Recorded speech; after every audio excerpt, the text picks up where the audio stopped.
कमलपाथन कमलमालो विजयी भव विजयी भव बोल श्री भाष्यकर रामानुज स्वामी जी महाराज की जय। जय श्री संपत कुमाराचार्य स्वामी जी महाराज की जय। जय श्री अनंताचार्य स्वामी जी महाराज की जय। जय श्री रामानुज स्वामी जी महाराज की जय। जय श्री रामानुज स्वामी जी महाराज की जय। जय श्री राज स्वामी स्वामी महाराज की जय। जय श्री राज रंगनी स्वामी महाराज की जय। सोने की छड़ी रूपे की मसा जय का जामा गोतन की माला बोल श्री रामानुज स्वामी जी महाराज के गणे गणे खम्मा। जय श्रीमन्नारायण।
श्रीशैलानंद सूरी प्रवरकुल संपत्कुमारार्य सोम तत्पादांबोज सेवा समधिगत समस्तार्थ तत्वोपदेशं पूर्वाचार्य प्रणेता सकल कृतदे कंठं मुदे दधानं सेवेनंतार्य सूरी सकल शुभ गुणैः भूषितं सात्विकेन्द्रं श्रीमते रम्यजामातु मुनीन्द्राय महात्मने श्रीरंगवासिने भूयात् नित्यश्री नित्यमंगलम। आप सबको जय श्रीमन्नारायण।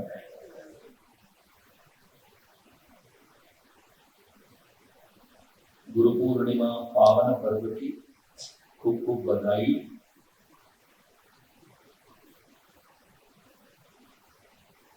हमारे श्री वैष्णव संप्रदाय में आचार्याभिमान जो विषय है, उस विषय पर अधिक महत्व दिया गया है। सभी धर्मों में आचार्य महिमा के बारे में बताते तो है। किधर भी जाओ आज अपने अपने धर्म के हिसाब से अपने अपने गुरुजनों की पूजा सबके सब करते हैं। हमारे श्री वैष्णव संप्रदाय में जिस प्रकार गुरु के लिए स्थान दिया गया है, ऐसा स्थान किसी अन्य धर्मों में अपने गुरुजनों के लिए दिया हो, ऐसे हम कभी देख नहीं सकते। सभी धर्मों में गुरु को सर्वस्व तो मानते हैं। अपने धर्म में हम गुरु को ही सर्वस्व मानते हैं। पूछा जाए कि भगवान बड़े हैं या गुरु बड़े हैं, सबके सब बोलते हैं गुरु ही बड़े हैं। गुरु गोविंद दोनों खड़े, दोनों एक साथ आ जाए तो सबसे पहले किसको प्रणाम किया जाए? भगवान स्वयं बोले पहले गुरु जी को प्रणाम किया करो, बाद में मेरे पास आओ। स्वयं भगवान कहते हैं सबसे पहले गुरु की पूजा किया करो। अच्छा, गुरु ऐसा क्या उपकार करते हैं हमारे लिए, ये मालूम होना बहुत आवश्यक है। हमारे जो हिंदू धर्म है, सनातन धर्म है, इसमें एक अद्भुत बात है। हमारे धर्म में अपने कर्मों के बारे में पूर्व विचार करके अनेक अर्थों को बताए। संसार में जितने भी सुख है, जितने भी दुख है, वैसे तो संसार में सुख नामक एक चीज है ही नहीं। जो जो चीजें हमको ऐसा लगता है कि सुख प्रदान करने वाली है, वे चीजें भी आखिर हमें दुख देने वाले ही होते हैं। सभी चीजों का परिणाम इधर जो है वो दुख ही है। संसार सागरम घोरम अनंत क्लेश भाजम। संसार सागर जो है अति क्रूर है, अति घोर है, तो सब जानते ही। इसलिए यहां सुख नामक एक चीज तो है ही नहीं, फिर भी कई चीजों को हम ऐसा मानते हैं कि वे सुखदायक है।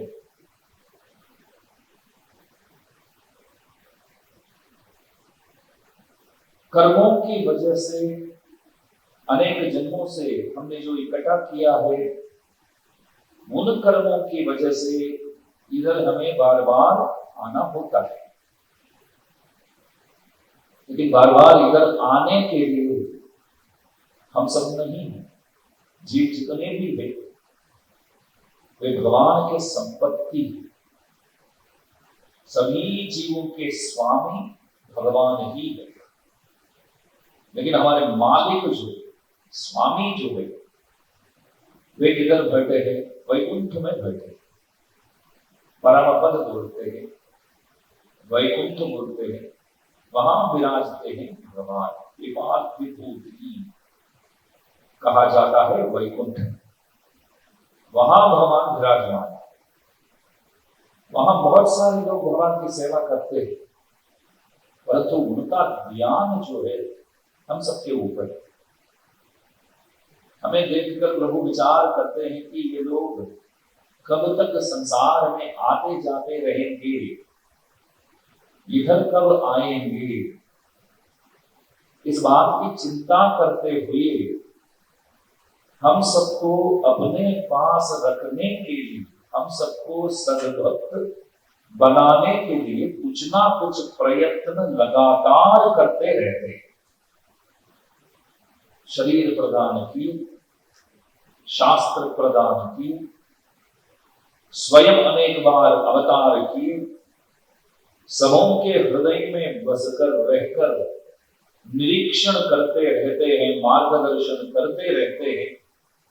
इतना ही नहीं, दिव्य देशों में, दिव्य स्थलों में, अनेक मंदिरों में आकर विराज कर हम सबके ऊपर कृपा करते ही है भगवान।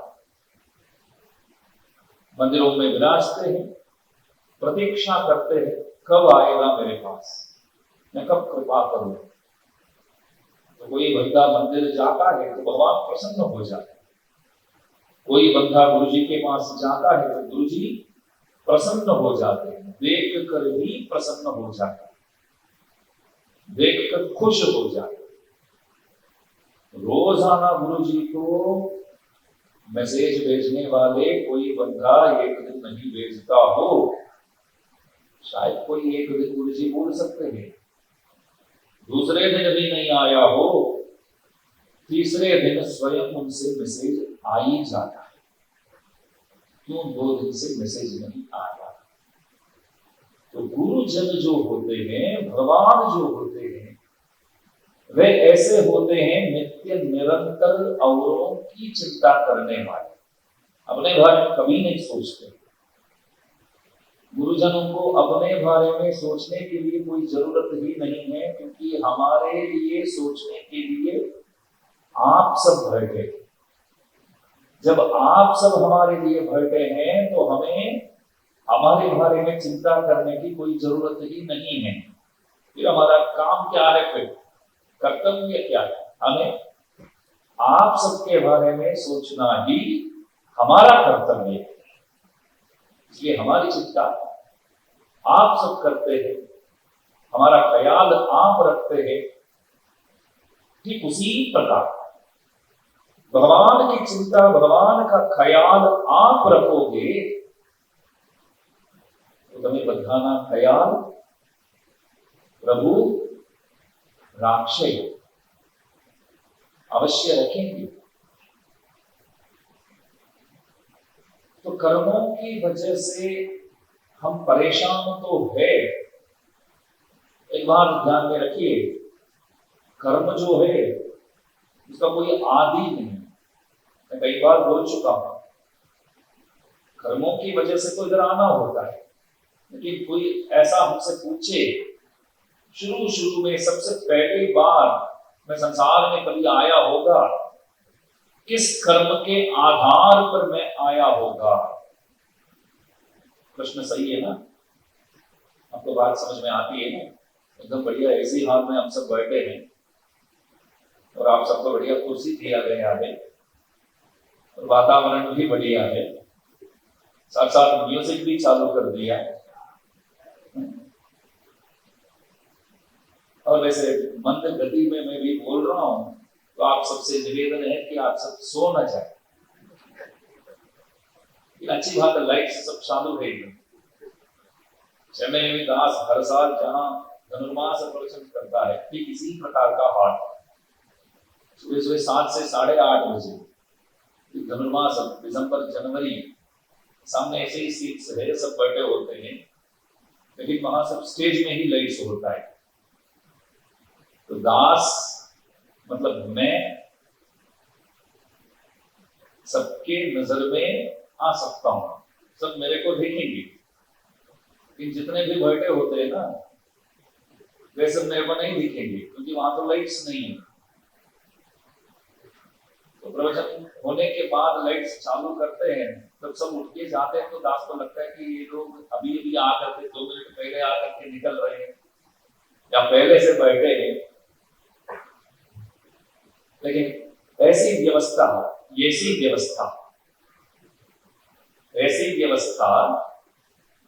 ऐसी व्यवस्था है वो आज के हिसाब से जरूरी भी है। आराम से सोने के लिए नहीं, आराम से सुनने के लिए, ये ध्यान में रखिए। और बात भी मैंने ऐसे शुरू किया है, तो हमारे बारे में बात करते तो अवश्य हमें नींद आ ही जाती है। औरों के बारे में बात करना शुरू करे तो खुश होकर, प्रसन्न होकर, कान खोल कर सब बैठ जाने।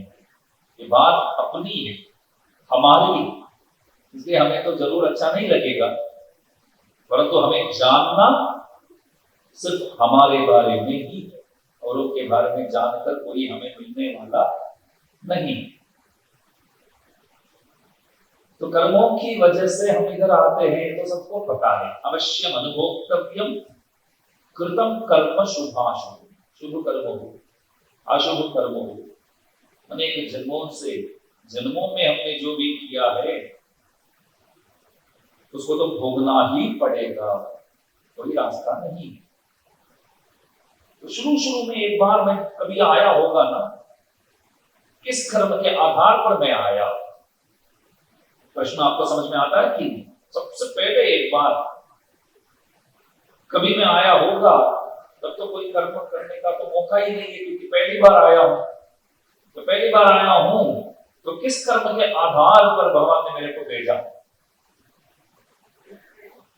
इस बात का कोई जवाब है ही नहीं है, उत्तर है ही नहीं है।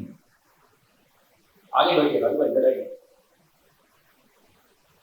इस बात का तो उत्तर है ही नहीं है, भगवान भी नहीं दे पाएंगे इसका उत्तर। तब बोलते हैं कि कर्म जो है उसका आदि ही नहीं है। एक सर्कल है, उसमें आप बता सकते हैं कि शुरुआत कहां से होती है, नहीं बोल सकते। ठीक उसी प्रकार सर्कल के तो आदि भी नहीं है, अंत भी नहीं है, लेकिन कर्म जो है उसका आदि तो नहीं है परंतु अंत है। ये सबसे पहले मालूम होना चाहिए।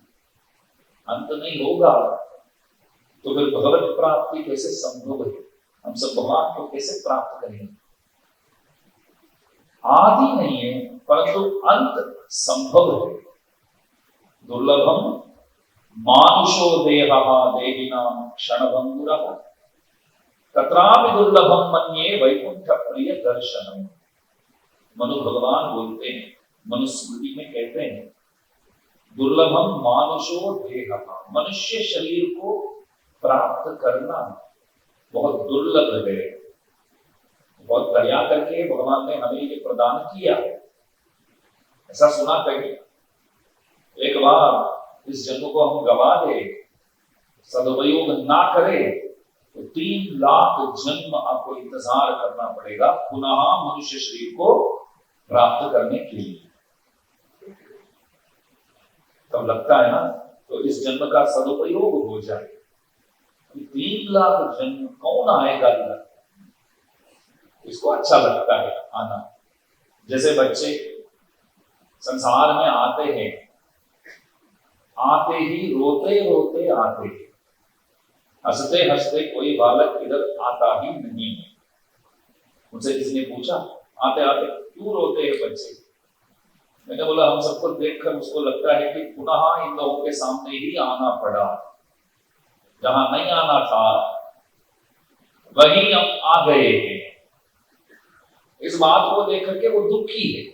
अच्छा, इधर नहीं आना था तो जाने योग्य स्थल क्या है, किधर जाना चाहिए हम, किधर रहना चाहिए हम। आज सुबह ही मैंने एक भजन भी सुना, भगवान के लिए भोग बना रहा था तो लगा कि साक्षात भजन की आज गुरु पूर्णिमा है, सुन लो। तो यूट्यूब में यूं ही रैंडम चेक किया, कोई नाम वाम मैंने नहीं लिखा उसमें, एक कबीर वाणी, कबीर भजन सुनने को मिला। नाथा के बारे में, रिश्ता के बारे में बहुत अद्भुत गाए, वो सुनने को मिला। कोई बंदा जाता है तो आसपास के लोग बैठकर तो अवश्य रोते, मैंने पूछा क्यों रोते थे, कहीं उत्तर मिला कि 1-2 दिन ऐसा रोना पड़ता है, कुछ दिनों तक रोना होता है, तो उसके बाद स्वीकार कर लेते, बस और कोई रास्ता तो है ही नहीं, स्वीकार करने के सिवाय अपने पास कोई रास्ता तो है ही नहीं। दुख तो अंदर होता है, लेकिन शुरू में जिस तरह हम अफसोस हुए, मतलब दुखी हुए, ऐसे तो कायम के लिए नहीं रहते, फिर अपने आप को संभाल पाते, स्वीकार कर लेते। तो कबीरदास जी कहते हैं कि मैं रोने वालों को नहीं देख रहा हूं, जो हमेशा के लिए सोया है, जो गया है, उसको देख रहा हूं। भाई बहन पास में आकर के बोलते ये मेरा भाई है करके रोते, माँ बाप बोलते हैं कि ये हमारे बेटा है करके रोते हैं, पत्नी जो है पास में आकर के उनके सीने पर माथा रखकर वो रो रही है, बच्चे रो रहे, हमारे पिता है। कभी किसी बोलते हैं कि आखिर इतने सारे लोग पास आकर के रो रहे हैं, आपको बुला रहे हैं, आप उठते ही नहीं। एक बात ये भी ध्यान में रखना, लोग रोते हैं तो आ जाओ करके बोलते हैं, तो यदि वो वापस आ जाएगा ना तो ये सब चले जाएंगे। इधर आना भी जरूरी है, वापस जाना भी बहुत जरूरी है। लेकिन उम्र के हिसाब से देखा जाए तो 80-90 साल में गए तो बोले कि बहुत शांति से गए, बहुत अच्छा हुआ, खुद भी परेशान नहीं हुए और औरों को भी परेशान किए बगैर गए, तो वरदान है। ऐसे मृत्यु को कौन नहीं चाहे। आजकल लोग बोलते हैं ऐसी मृत्यु हमें 85 में नहीं है, 50, 55, 60 में भी होवे तो ठीक है, चलेगा, हम भी परेशान ना होवे, औरों को भी परेशान ना करें। ऐसा जाना तो सब पसंद करते हैं, रात को सोया हो, सुबह नहीं उठा हो। रोजाना सोने जाते हैं तब एक विश्वास के साथ तो जाते हैं कि सुबह हम उठेंगे करके, उठ जाते हैं तो हाथ जोड़कर प्रभु से हम कहते हैं कि भगवान आज और एक दिन आपने दिया है हमारे लिए, इसका हम सदुपयोग कर सके। तो कबीरदास जी बोले आप सच में कौन हो? कोई आपसे कह रहे हैं कि आप हमारे भाई है, कोई कह रही है कि आप हमारे पति है, बच्चे बोल रहे हैं कि पप्पा है, माँ बाप बोल रहे हैं कि बेटा है, लेकिन हंस जो अंदर है वो आनंद होकर निकल चुका है, उड़ चुका है। अंदर से आत्मा जो उपनिषदों में भी कहा गया, उपनिषदों में इस तरह वर्णन हुआ है कि जो आत्मा शरीर छोड़ करके निकलता है तो उपनिषद घूरता है उस आत्मा को, ध्यान से देखता है, वेदांत ध्यान से देखकर बताता है कि कितना खुश होकर जा रहा है। वो नहीं होता है ये मेरे माँ बाप है, ये मेरी पत्नी है, ये बच्चे है, ये भाई बहन है, जाना तो नहीं चाहता हूं लेकिन क्या करें, कोई खींच रहे हैं, ऐसा नहीं बोलता है। वो प्रसन्न होकर जाता है। मैंने पूछा उपनिषदों से, इतने सारे लोग जब रोते हैं तो वो क्यों नहीं रो रहा? उसको भी तो रोना चाहिए ना, शरीर को देख करके रोना चाहिए कि नहीं? मेरा आश्रय स्थल, आत्मा के लिए आश्रय स्थल, तो शरीर बहुत विचित्र है। आप देखिए અત્યાર સુધી અમે બધા ભગવાનના ના મળી શકાય, કારણ શું છે? આ शरीर की वजह से अभी तक हम भगवान से नहीं मिल पाते। आत्मा अंदर है, वो तरस रहा है, लेकिन शरीर उसको रोकता है। तो शरीर जो बाधा है, इसलिए हम प्रभु से नहीं मिल पाते। लेकिन शरीर ही साधन है कि प्रभु से मिलने के। शरीर सही हो तभी तो मंदिर जा सकते हो, हाथ जोड़ सकते हो, प्रणाम कर सकते हो, सत्संग में श्रवण कर सकते हो, भजन गा सकते हो, भगवान के प्रसाद स्वीकार कर सकते हो। तो शरीर तो बहुत आवश्यक है, कोई मना तो नहीं करेगा।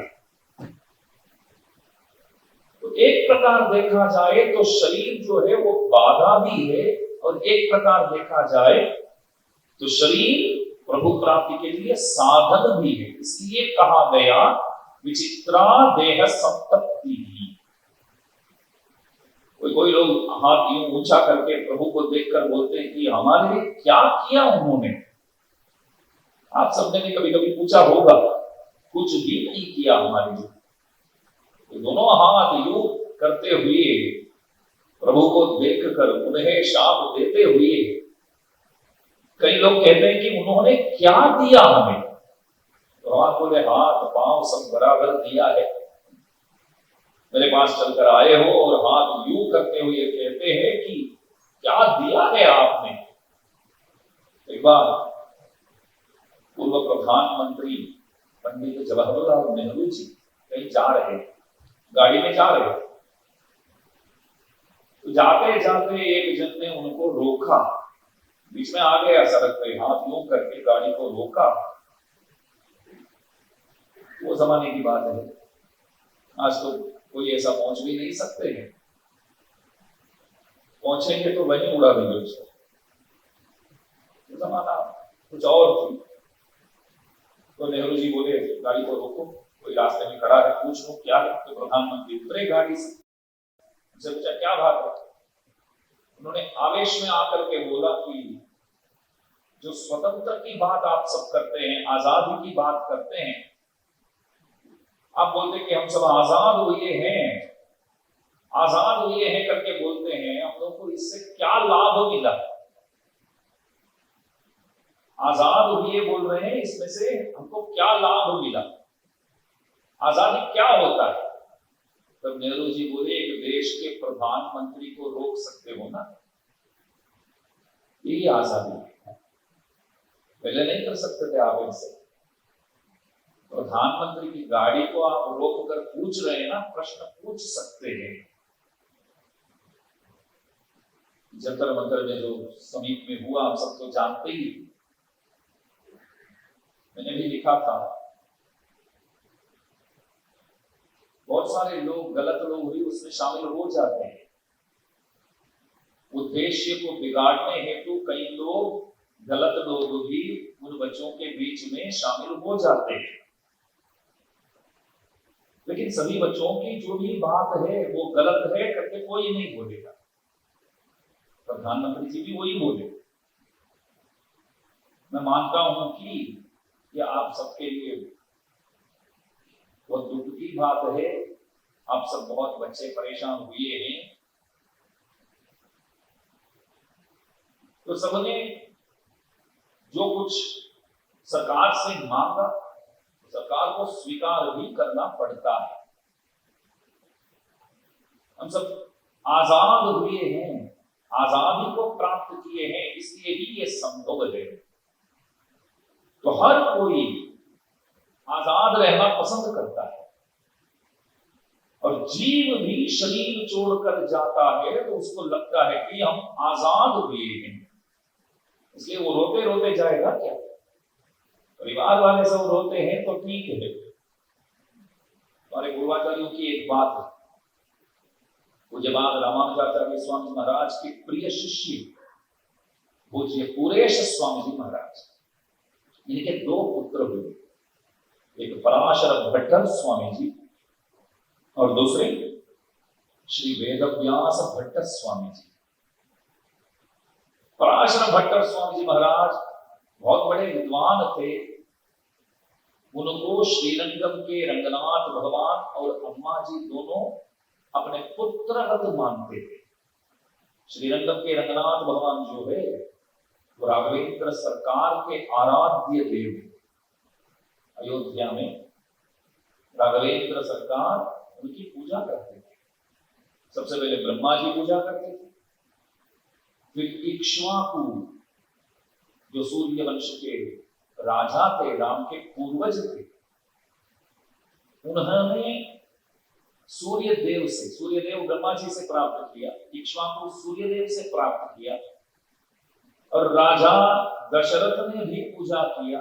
फिर राघवेंद्र सरकार मैया जी के साथ उनकी पूजा किए और किनको दिए मूर्ति? विभीषण को दिए। लब्ध्वा कुलधनम राजा। वाल्मीकि बहुत अद्भुत बताता है, राम ने क्या किया? अपने कुलधन श्री रंगनाथ भगवान जो है उनको विभीषण को प्रदान किया। तो विभीषण लंका ले जा रहा था, परंतु भगवान श्रीरंगम में रुकना चाहते थे। अनंतपीठ नामक गांव का पहले श्रीरंगम, कावेरी के तट पर भगवान वहां लेटे हुए हम सब पर कृपा करना चाहते थे, तो वहीं रुक गए भगवान। तो श्रीरंगम के रंगनाथ भगवान कौन है? राजा राघवेंद्र सरकार प्रभु श्री राम के इष्ट देव है, आराध्य देव। इसलिए तो मंदिर अयोध्या में जब 4 साल पहले 5 साल पहले हुआ, तो प्रधानमंत्री जी सबसे पहले श्रीरंगम आए, वहां रंगनाथ जी के दर्शन करके गए। इतना ही नहीं, एक आश्चर्य की बात मैं बताऊंगा। हम कोई किसी पार्टी के नहीं, किसी पक्ष के नहीं है, लेकिन एक चीज जो उसमें मेरे को बहुत अच्छा लगा वो बोलने योग्य बात। रंगनाथ जी के दर्शन के लिए जब प्रधानमंत्री पधारे, तब रंगनाथ जी के शेष वस्त्र का मतलब होता है प्रभु को जो पहनाया गया पुरानी वस्त्र, वो मोदी जी के हाथ में दिया गया।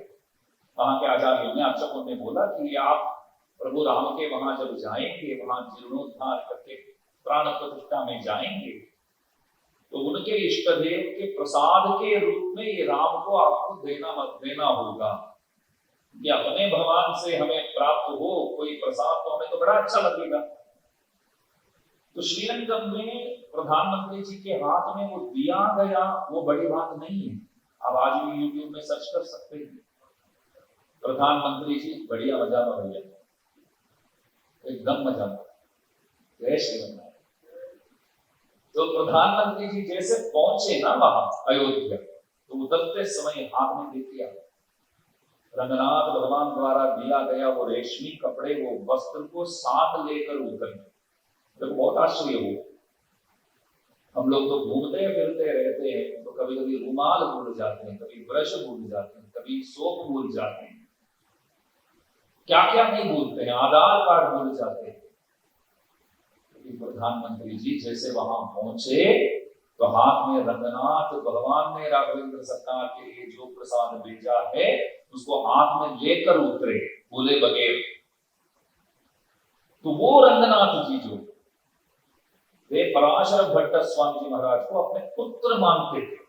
रामानंद स्वामी जी महाराज के प्रिय शिष्य पुरेश स्वामी जी महाराज के सुपुत्र पराशर भट्ट स्वामी जी को अपने पुत्र मानते थे। पराशर भट्ट स्वामी महाराज समझो कि 54 साल के थे तो भगवान के धाम पहुंचे, गुजर गए।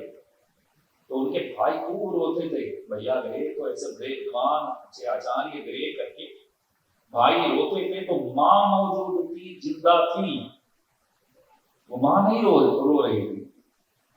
मां अपने दूसरे पुत्र से जो अपने भाई के पीछे रो रहे थे उनसे पूछती है, क्या तेरे मन में ईर्ष्या है क्या भैया वैकुंठ गए करके? तू रो रहा है, तू जल रहा है क्या उनको देख करके? बात समझ में आती है ना आपको? भाई बड़े भाई गए, छोटा भाई रोता है पीछे, तो मां पूछती है तू क्यों रो रहा है? बड़े भाई भगवान के धाम पहुंच गए करके तू अंदर से जल रहा है क्या, इसलिए रो रहा है? अरे वैकुंठनाथ भगवान आज उत्सव मना रहे हैं, ऐसे कोई आत्मा वहां पहुंचा है करके। मैं हमारे प्रिय शिष्य चंदू भाई को बहुत याद करता हूं। हमारे चंदू भाई जो है, उनके बगैर पहला गुरु पूनम, बहुत सारी कुर्सियां यहाँ खाली है, आपको लगेगा मेरे को नहीं लग रहा है। प्रत्येक कुर्सी में जिन जिन लोगों को मैंने गवाया है उन लोगों को याद करता हूं मैं। यहाँ एक एक कुर्सी में मेरे सामने सबके सब बैठे। मेरा बल, मेरा कमजोर यादाश्त, वही बल है, वही कमजोरी है। इसलिए आप सब नहीं होते तो भी आप सब मेरे को इधर दिखेंगे, नहीं होते मतलब आ नहीं पाए तो जब नहीं आए तो भी आप सबको मैं देख सकूंगा इधर। सबके सब बैठे ही है। हमारे चंदू भाई 85 साल के लगभग, जब भी मैं गुजरात आता हूं 2 दिन में एक बार मुझसे मिलने, उठना बैठना भी कठिन था उनके लिए, भारी शरीर वाले, ये भी ऑटो रिक्शा में बैठ करके मेरे पास आकर एक छोटे बच्चे की तरह हम दोनों गम्मत भी करते थे। और आज भी हमारे परम प्रिय रंजित भाई, नवीन भाई जैसे बुजुर्ग लोग रोजाना लगभग 2-3 दिन में एक बार में, नवीन भाई सुबह ही आ जाएंगे 9-10 बजे तक, मैं ऊपर रहूं तो कोई नीचे आवे ना आवे, रहे ना रहे, मेरे कोई दिक्कत नहीं, क्योंकि खाना बनाना भी अपने को ही करना पड़ रहा है करके वे नीचे बैठे रहेंगे, बहुत बड़ा अच्छा लगता है। तो इनमें से कोई चंदू भाई जैसे कोई चले गए तो बहुत दुख तो होता है, लेकिन वहां वैकुंठ में भगवान खुश होकर के उन्हें स्वागत करके अपने गोद में बिठाया होगा, मुझे यकीन है, भरोसा है। हमारे दादाजी पिताजी के साथ साथ वे भी वैकुंठ से आज का ये जो कार्यक्रम है इसका दर्शन अवश्य करते होंगे। कहने का तात्पर्य, जीव शरीर छोड़ करके जाता है तो सबके सब तो रोते हैं, परंतु वो जीव रोता नहीं है, वो मुक्त हो गया है करके प्रसन्न होकर जाता है। जेल से बाहर आने के बाद कोई पीछे जेल को देखकर रोते रोते निकलेगा, कभी आना ही नहीं है करके भागेगा ना वहां से। ठीक उसी प्रकार शरीर त्यागने के बाद वो जीव जो है, तो बीवी बैठी है, बच्चे बैठे हैं, माँ बाप बैठे हैं, वो सब नहीं देखेगा, बैठे हैं तो बैठे सब, हमको तो जाना है इधर से, नहीं जावे तो कोई पुनः हमको पकड़ करके इसी शरीर के अंदर नहीं बिठा देता, इस बात की डर है, तो वो भागता है, ऐसा उपनिषद कहता है, कबीर भी वही बोलते हैं, सबके सब रोते हैं परंतु जीव जो है वो प्रसन्न होकर निकल गया है, निकल तो गया है लेकिन सही जगह पहुंचना भी बहुत जरूरी है। स्वर्ग जाएंगे तो कई लोग लिखते हैं ना स्वर्गवासी, कोई गए तो पीछे पोस्टर बनाते हैं तो स्वर्ग, वो क्या होता है स्वर्ग, स्वर्ग मतलब होता है स्वर्गवासी, स्वर्गवासी सही, शिव वैष्णव के लिए स्वर्गवासी लिखना सही है क्या? वैकुंठवासी, अरे स्वर्ग में कौन चाहता, आप बताइए स्वर्ग में क्या आता है? स्वर्ग में जाएंगे तो क्या होगा? गीता में भगवान बताते हैं स्वर्ग जाते हैं तो पुण्य क्षीण होने पर वहां से वापस बाहर आना होता है, नित्य निरंतर रहने वाले नहीं है वहां कोई। तो आप सब ध्यान में रखिए, अपने पिताजी दादाजी जो भी गुजरे हुए थे, जो भी गए हुए, उन लोगों के चित्रपट घर पे है, तो आप श्री वैष्णव है तो नाम के आगे कृपया स्वर्गवासी मत लिखिए, वैभव वैकुंठवासी पूर्ण रूप से लिखिए, अथवा जैसे स्वर वैसे वैभव। क्यों वैभव? वैकुंठवासी, स्वर्ग जाते तो वापस आना होता है, हमें वापस नहीं आना है, संसार में बार बार आकर के परेशान नहीं होना है, जब तक रहे इधर खुश रहे, उसके बाद तो एक सही जगह पहुंचना है। मैं कहता हूं संसार में तो सुख है ही नहीं, पहले ही बोल दिया, लेकिन एक बात की सुख है यहाँ हर कोई दुखी है, वो देख करके आप सुख को प्राप्त कर सकते हैं।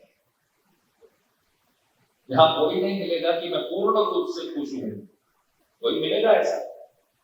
पूर्ण रूप से मैं खुश हूं करके कोई नहीं मिलेगा। जिन्होंने संसार को समझा, जिन्होंने सद्गुरु को प्राप्त करके शरणागति किया हो, वो ही बोलेगा कि हम पूर्ण रूप से खुश हैं।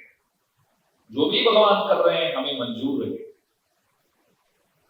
जब तक आप ऐसे नहीं मानोगे तब तक पूर्ण रूप का जो आनंद है वो आप अनुभव कर ही नहीं सकते। पुनः बोलो, भगवान जो भी कर रहे हैं हमें मंजूर है, आप जब तक ऐसे नहीं मानोगे तब तक वो पूर्णानंद को अनुभव करना हमारी बस की बात नहीं है।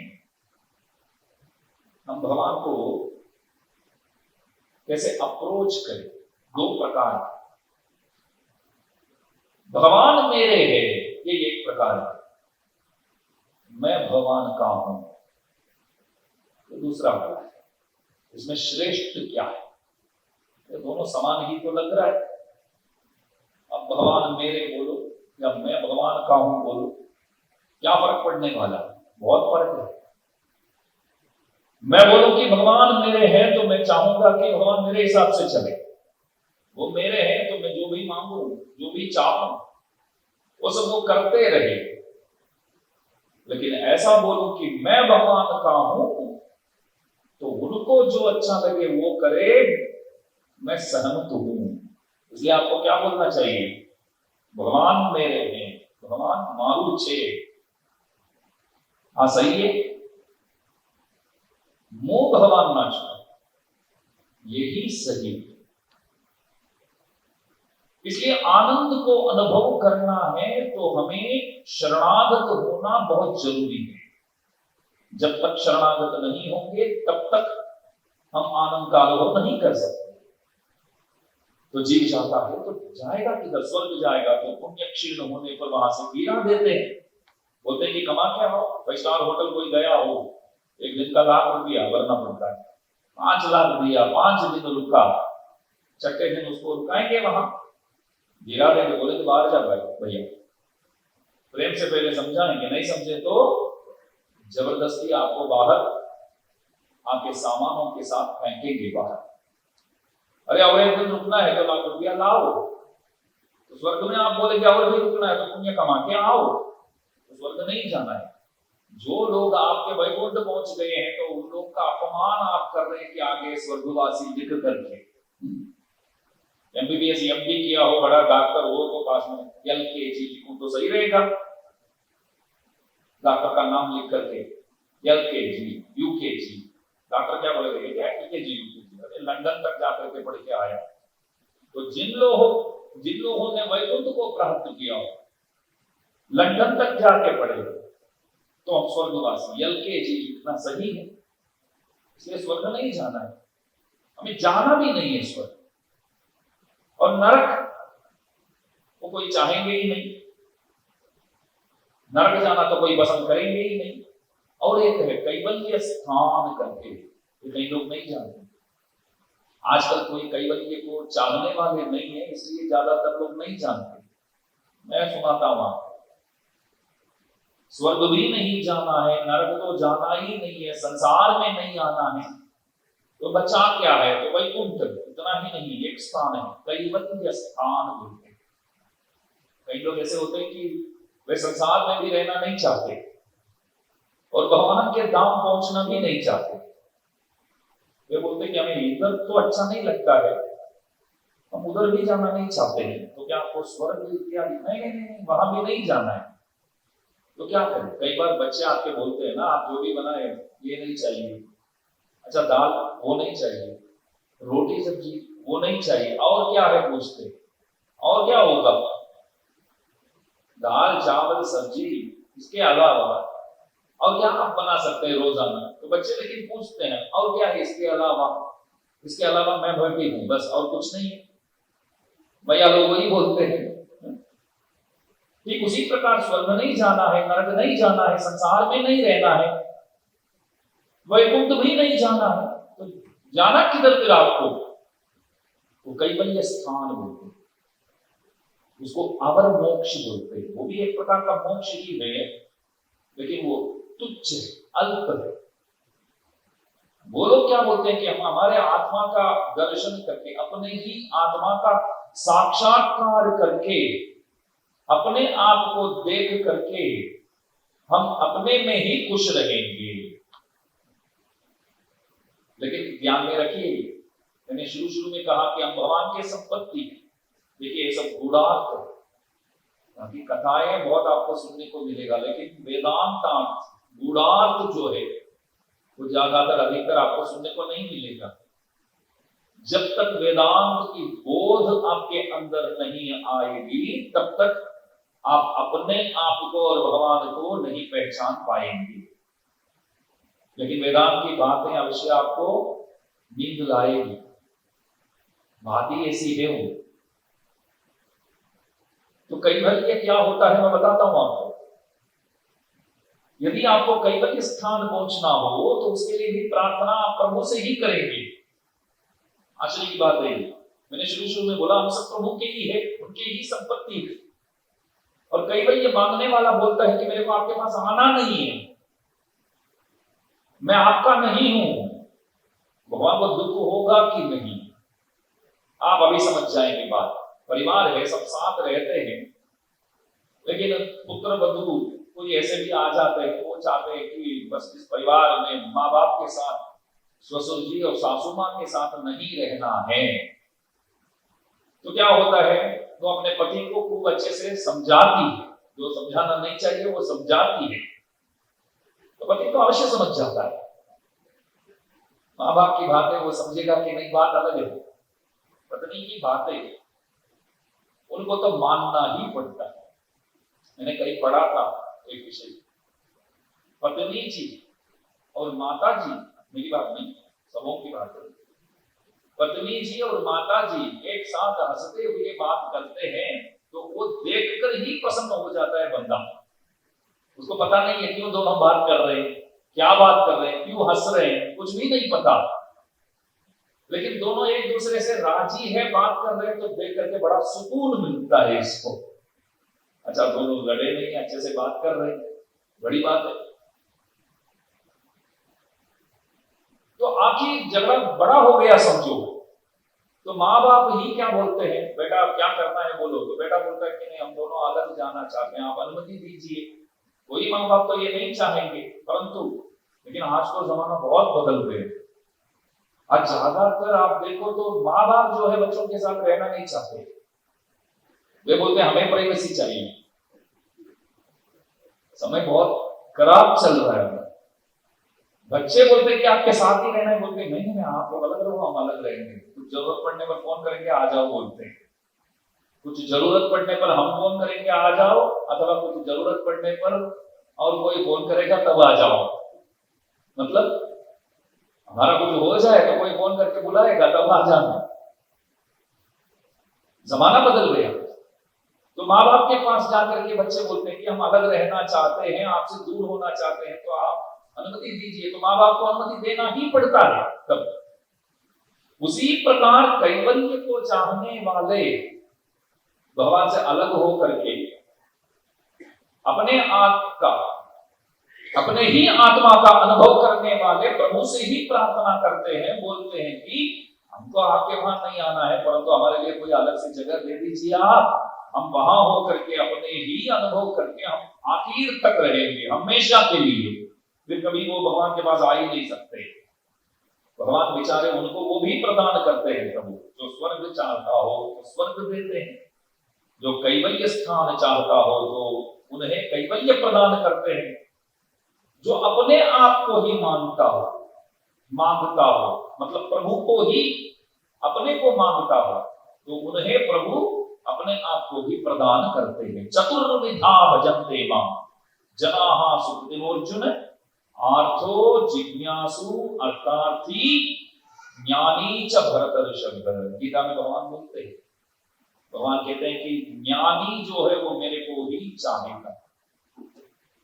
ज्ञानी हो तो वो स्वर्ग को नहीं चाहेगा, वो कैवल्य स्थान को नहीं चाहेगा, वो बोलेगा कि प्रभु हमें आपके स्थान, कार्याणाम कारणम पूर्वम वचसाम वाच्यमुत्तम योगानाम परमाम सिद्धिम परमं ते पदम विदुः। जो परम पद है वो ही चाहिए, मेरे को आप ही चाहिए। महाभारत की एक बात है, कृष्ण कन्हैयालाल आराम कर रहे थे तो दुर्योधन मिलने आया था, क्योंकि भगवान ने पहले ही बोल दिया कि किसी के पक्ष में जाकर मैं लड़ने वाला नहीं हूं। पांडव पक्ष भी नहीं लेने वाला, कौरव पक्ष भी नहीं लेने वाला। वैसे तो पांडवों के साथ ही थे, प्रभु आराम कर रहे थे तो दुर्योधन आया था। दुर्योधन के मन में था कि प्रभु तो लड़ने वाले नहीं है, लेकिन वासुदेव की जो सेना है, नारायण सेना, वो सेना हमें प्राप्त हो जाए तो बहुत अच्छा होगा। हमारे पक्ष में आकर के पांडवों के खिलाफ लड़े तो बल बढ़ेगा हमारा। तो दुर्योधन गया था प्रभु से मिलने, तो लेट रहे थे। तो सोने वाले को जगाना नहीं चाहिए, आराम करने वाले को जगाना सही बात नहीं है। बच्चे माँ बाप से बोलेंगे अच्छे से सुन लो गुरुजी क्या बोल रहे हैं, आराम करते तो नहीं जगाना चाहिए। सोने योग्य समय पर कोई सोता है तब जगाना अनुचित है। सोने अयोग्य समय पर कोई सोता हो तो उन्हें आप नहीं जगाएंगे तो पाप लगेगा, ये भी ध्यान में रखना। सुबह 9-10 बजे तक कोई सोता रहता है तो नहीं, स्वामी जी ने बोल दिया कि जगाना पाप है, नहीं जगाओगे तो पाप लगेगा। बाल्टी भर के पानी लाओ, डालो ऊपर, उठ जाएगा। तो सोने योग्य समय पर प्रभु सो रहे थे तो दुर्योधन आया और बैठना चाहा। जब तक उठते हैं तब तक बैठना तो पड़ेगा। तो देखा तो भगवान के चरण पार्श्व में एक कुर्सी, भगवान के सर के पार्श्व में एक कुर्सी। उन्होंने देखा कि एक गोपाल है, एक सामान्य है, इसके पांव के पास कौन बैठे हैं, मैं तो राजा हूं करके। वो भी जाते समय ऐसा नहीं गया, परिक्रमा करके गया करके भगवान समझेंगे ना, कम से कम पीछे से गया। आकर के भगवान के माथा ऊपर सर के पास जो कुर्सी देखा तो उसमें बैठ गया। तो थोड़ी देर में अर्जुन भी आया वहां, और बड़े भाई को दुर्योधन को देखकर नमस्कार भी किया। तो उन्होंने ऐसे मुंह कर दिया, मुंह मोड़ लिया उन्होंने, चेहरा मोड़ लिया। तो अर्जुन को इतना अच्छा लगा, मेरे भाई कितने अच्छे हैं, मेरे लिए प्रभु के चरण पार्श्व में उन्होंने कुर्सी छोड़ दिया है। मेरे भीम जो है, भाई जो है भीम भैया, दुर्योधन ऐसा है करके हमेशा बोलते रहते हैं, कितने अच्छे हैं दुर्योधन, हमारे लिए कुर्सी छोड़ दिया उन्होंने। तो दुर्योधन भगवान के माथा के पास बैठे थे और अर्जुन भगवान के चरणारविंदों के पास बैठ भी गया। तो प्रभु जैसे उठे तो अर्जुन को देखा, कैसे हो अर्जुन, क्या बात है। तो दुर्योधन पीछे से बोल रहा है कि पहले इधर देख, मैं आया पहले, सबसे पहले मैं आया। अच्छा तू भी आया क्या, दोनों राजी हो गए क्या, एक साथ आए हैं। वे दोनों यदि राजी होना चाहते हैं ना तो भी राजी होने नहीं देंगे कृष्ण कन्हैया लाल, ये आप ध्यान में रखना। दुर्योधन स्वयं बोलता है, भगवान से कहता है कि सब बिगाड़ा आपने। आखिर भगवान दुर्योधन को देखकर बोलते हैं कि क्या हो गया तेरा दुर्योधन, ऐसा नहीं होना था। तो इतना गुस्सा आया उसको, वो बोलता है कि सब किया करवाया आपने, कारण आप हो, मैं अच्छे से जानता हूं, ये सब नाटक मुझसे नहीं चलेगा। तो भगवान धर्म युद्ध लड़ाए, लेकिन आप एक बात ध्यान में रखिए, राम बोले तो उनके मंद मुस्कान ही आपके याद में आएंगे। और भगवान हमेशा बस बहुत चिंता ही करते थे, रोते थे ज्यादातर। हमेशा रोने योग्य कोई इतनी बड़ी बात नहीं थी उनके पास, लेकिन वो रोना चाहते थे, हमेशा रोते रहे। और राम बोले तो दया आ जाती है मन में, लेकिन कृष्ण कन्हैया लाल प्रत्येक दिन एक एक असुर के साथ लड़ते थे, कोई ना कोई मारने आता था। रोजाना वो मैचेस खेलते रहे और जीवन भर कष्ट को ही अनुभव किया, लेकिन मुस्कुराना कभी नहीं भूले, आखिर तक हंसते रहे। तो समस्याओं का सामना कैसे करना चाहिए हमें सीखना चाहिए कृष्ण कन्हैया लाल से। कोई सामने जाकर के गाली भी दे सकते थे भगवान, राम के सामने कोई जा ही नहीं सकते, प्रोटोकॉल कोई जाने ही नहीं देती। कृष्ण कन्हैया लाल हो तो सामने जाकर आप गाली भी सुना सकते। तो दुर्योधन से पूछा क्या बात है, पहले तू आया है बाद में अर्जुन आया है क्या, मैंने तो पहले अर्जुन को ही देखा, तो अर्जुन से पूछूं क्या चाहिए पहले। मैंने आपने देखा होगा लेकिन आया मैंने पहले, तो मुझसे पूछो क्या चाहिए। ठीक है क्या चाहिए, अरे भगवान आपने तो बोल दिया कि किसी के पक्ष में आप शामिल होकर लड़ने वाले नहीं है, तो सेना को रखकर क्या करने वाले हैं, वो सेना हमें प्रदान कीजिए। अस्तु बोल दिया भगवान दुर्योधन को, ठीक है दे दूंगा। तो दुर्योधन बोला मैं चलता हूं। अच्छा किया आपने हमें दिया है सेना, तो बहुत अच्छा किया है, थैंक यू वेरी मच बोल के निकल गए। अब फिर अर्जुन को भगवान बोले 2-4 मिनट पहले आना था भैया, तेरे दुर्योधन के आने से पहले आना था। नहीं नहीं प्रभु, मैं घबरा रहा था कि दुर्योधन कहीं आपको ना माने। उन्होंने बहुत अच्छा किया सेना को मान ली। मैं डर रहा था कि दुर्योधन ऐसा ना बोले कि प्रभु आप नहीं लड़ेंगे तो भी चलेगा, हमारे साथ रहिए। उन्होंने ये नहीं बोला, बहुत अच्छी बात है। भैया कितने अच्छे हैं हमारे, मेरे लिए आपको छोड़ दिया उन्होंने, हमको आप ही चाहिए। भगवान बोले मेरे को रखकर क्या करेगा तू? किसी ने एक बार पूछा था, जब वो युद्ध खेलने के लिए जुगाड़ जो भी खेले, तो दुर्योधन ने बुलाया ना पांडवों को। दुर्योधन के पक्ष में होकर किसने खेला पांडवों के साथ? शकुनी ने। तो कृष्णदत्त कन्हैया लाल से पूछा गया, आप उसी वक्त पांडवों की रक्षा क्यों नहीं किए? भगवान खुद बोले, जब दुर्योधन ने बोला हमारे लिए हमारे मामा जी खेलेंगे, समझो कि तब पांडवों ने बोल दिया होता कि हमारे लिए हमारे कृष्ण कन्हैया लाल खेलेंगे। नहीं खेले, क्यों? हमें महाभारत प्राप्त होना था। भगवान आकर बैठ गए होते तो महाभारत को आप प्राप्त नहीं कर सकते। भारत पंचमो वेद, पांचवा वेद कहा जाता है भारत जो है महाभारत। तो हमें महाभारत मिलना था, इसलिए प्रभु नहीं खेले। प्रभु से पूछा आप क्यों मदद नहीं किए? प्रभु बोले जब दुर्योधन ने बोला कि मामा जी खेलेंगे हमारे लिए, तब यदि 5 थे कोई एक इनमें से हमारे लिए हमारे कृष्ण कन्हैया लाल खेलेंगे बोल दिया होता तो अवश्य पहुंच जाता मैं वहां। तो कृष्णाश्रया कृष्ण बला कृष्ण नाथाश्च पांडवा, पांडवों के बल क्या? सिर्फ भगवान मात्र, भगवान ही पांडवों के बल। तो साथ भगवान रहे तो जीत पांडवों की हुई। यत्र योगेश्वर कृष्णो यत्र पार्थो धनुर्धरः। कितने लोग जानते हैं ये श्लोक? आप ऊंचा करो, सब ऊंचा कर सकते हैं, किसी से बुला करके तो पूछने वाला नहीं है। हाँ, गुरु पूर्णिमा के दिन कैसे झूठ बोले, तो हमें कल बुलाकर पूछिए, हम बोलेंगे सब आता है। लेकिन अकेले अकेले बुलाकर मत पूछिए, पकड़े जाएंगे। यत्र योगेश्वर कृष्णो यत्र पार्थो धनुर्धरः तत्र श्री विजयो भूतिर ध्रुवानी तिर्मतिर्मम। संजय आखिर कहता है, धृतराष्ट्र को बताता है, व्यास जी ने उनको दिया था, संजय को एक शक्ति दिया था कि आप बैठे बैठे लाइव मैच देख सकते हो। तो देखकर वो धृतराष्ट्र को बताएगा क्या हुआ करके। तो आखिर बोलता है जहां कृष्ण कन्हैया लाल है, जहां अर्जुन है, जीत वहीं होगी और कहीं नहीं। तो भगवान साथ रहे तो पांडवों की जीत हुई। तो हमें भी प्रभु से क्या प्रार्थना करना चाहिए? प्रभु आप हमारे साथ रहिए, बहुत हो गए, हमको और कुछ नहीं चाहिए।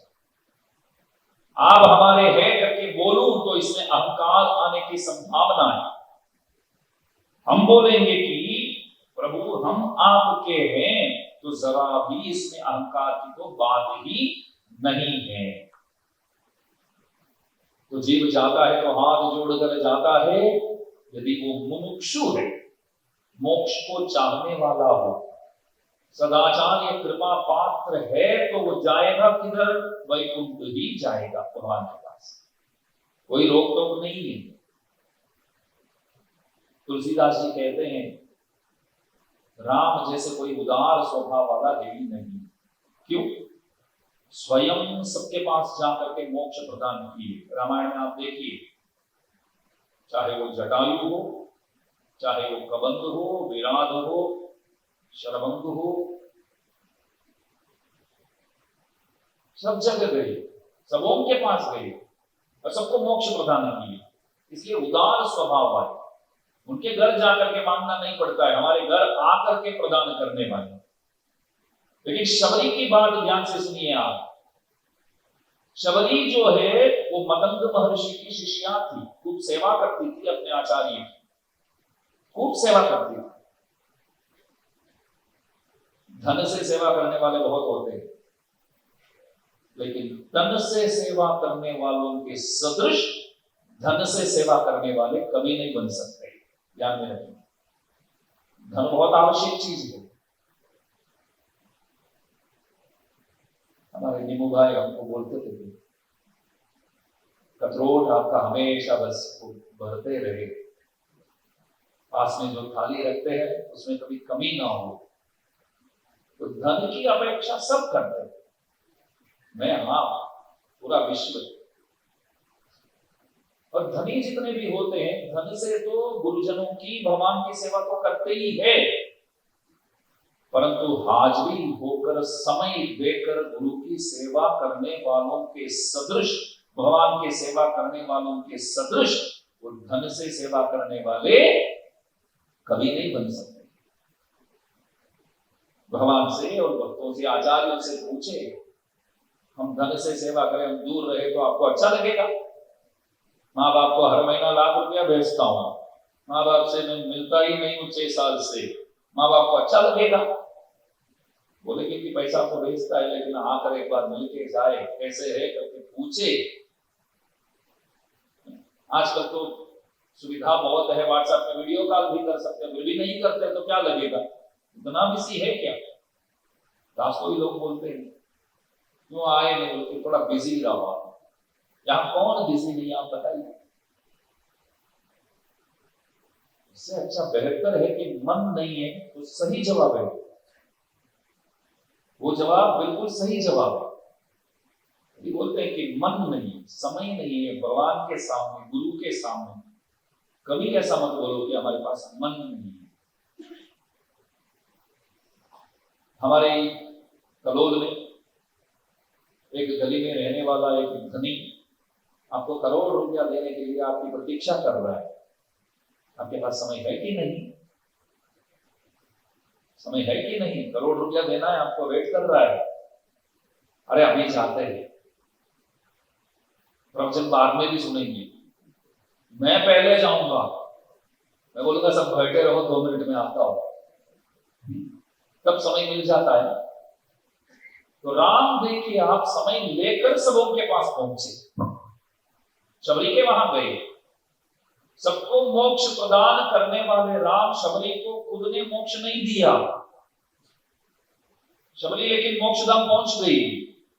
वो राम को बोल रही है कि आप देंगे या ना देंगे, मैं तो मोक्ष धाम पहुंचने वाली ही हूं, मैं वैकुंठ पहुंचने वाली ही हूं। भगवान बोले कैसे? मैंने गुरु सेवा किया है, गुरु ने बोला कि तो अवश्य आएगी करके।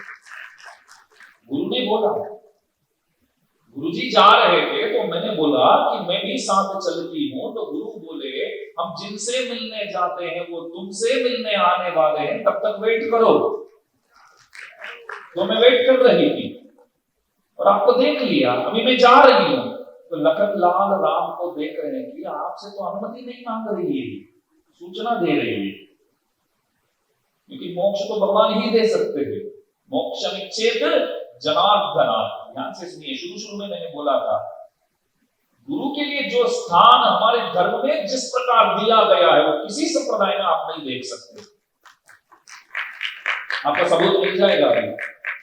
तो शबरी क्या बोलती है, मैं जा रही हूं, ठीक है, आपको देख लिया हूं, इंतजार कर रही थी, लेकिन राम मैं सच बताऊं, आपकी तो इंतजार मैं कर रही थी, लेकिन मेरा मन जिस दिन मैं जाकर के गुरु जी का दर्शन वैकुंठ में करूं करके उसके लिए तरसता रहा। तो उन्होंने बोल दिया तो रुकना पड़ा आपके लिए, गुरु जी ने बोल दिया तो रुकना पड़ा। अपने आचार्य के वचनों को दास रोजाना कुछ पेश करता है, व्हाट्सएप ग्रुप में लिखकर भेजता है। तो उसमें देखिए आप, एक वचन कभी लिखा था, अपने आचार्य के वचनों को साक्षात भगवान की वाणी मानकर उन्हें शिरोधार्य करे। गुरुजी ने बोल दिया, बात खत्म। ये श्रद्धा हमारे अंदर अवश्य होना चाहिए। आज बहुसंख्यक लोगों की मानसिकता ये बन गई कि वे क्या कहेंगे और हम क्या सुनेंगे। विडंबना यह है कि लोग उन लोगों की बातों और आदेशों का पालन करने में तत्पर रहते हैं जो सुनने के योग्य भी नहीं है। सही मार्ग का ज्ञान ना होना, ध्यान से सुनिए, सही मार्ग का ज्ञान ना होना और मार्ग के ज्ञाताओं के प्रति भक्ति का अभाव, इन दो भारी दोषों से ग्रसित होकर वे अपनी आत्मा को अनर्थ मतलब विनाश के मार्ग पर ले जा रहे हैं। इसके बावजूद आचार्य उनसे घृणा कर उन्हें त्यागते नहीं, बल्कि उनके कल्याण के लिए भी प्रार्थना करते हैं। केवल वही प्रार्थना उन्हें बचाने में सक्षम है। तो शबरी बोले, मैं राह देख रही थी आपकी, तो आप आ गए। मैं आचार्य चरण को प्राप्त करने जा रही हूं। इस वाक्य को ध्यान से सुनिए। मैं वैकुंठ को प्राप्त करने जा रही हूं करके नहीं बोले, आचार्य के श्री चरणों को प्राप्त करने जा रही हूं। तो लखनलाल राम से पूछे, अभी आपका क्या काम है इधर से? आपका तो कोई रोल ही नहीं है, आप इधर क्या रोल निभाने वाले हैं? भगवान लखनलाल को बोले, वो वैकुंठ जा रही है, लेकिन वैकुंठ करके नाम भी नहीं ले रही है। जहां मेरे आचार्य चरण है वहां जा रही हूं। इसका मतलब ये हुआ, आचार्य चरण यदि नरक में रहेंगे तो ये नरक में जाएगी, वैकुंठ को भी नहीं चाहेगी। ये वैकुंठ है, ऊंची स्थान है, सबसे बढ़िया स्थान है, माउंट आबू है, शिमला है, दार्जिलिंग है करके वैकुंठ नहीं जा रही है। गुरुजी वहां है, बस इतना ही पता है। उसका नाम वैकुंठ हो या दार्जिलिंग हो वो नहीं पता शबरी को। उनको ये पता है गुरुजी वहां है तो वहीं जाना चाहिए। अच्छा, आपके गुरुजी नरक में है तो आप नरक जाएंगे फिर सेवा करने, और क्या। तो राम बोले, मेरा तो कोई रोल इधर है ही नहीं है, लेकिन कुछ तो करना पड़ेगा ना। समझो कि कोई मेरे पास आकर के खड़ा रहना चाहते हैं स्टेज में, खाली खाली तो नहीं, तुरंत एक चावल ले लेगा अथवा एक हाथ पंखा ले आकर के सेवा करेगा, तो कुछ तो करना पड़ेगा ना। वरना मैं बोलूंगा कि क्या कर रहे हो पास में खड़े होकर के। तो राम बोले, हमको भी कुछ तो करना पड़ेगा। तो लखनलाल बोले, क्या करोगे? कोई सबूत तो चाहिए ना कि ये पहुंच गई करके, मैं वो सबूत मैं हूं, साक्षी तो चाहिए। कोर्ट वगैरह जाते तो क्या पूछते हैं सबसे पहले? साक्षी, सबूत क्या है? तो राम बोले, वो गई है, उसके लिए साक्षी मैं हूं। इसलिए हमारे संप्रदाय में कोई वैकुंठ पहुंच जाते हैं तो हम वैकुंठ गए करके भी नहीं बोलते हैं, आचार्य चरण को प्राप्त किए बोलते हैं। ऐसा रिवाज,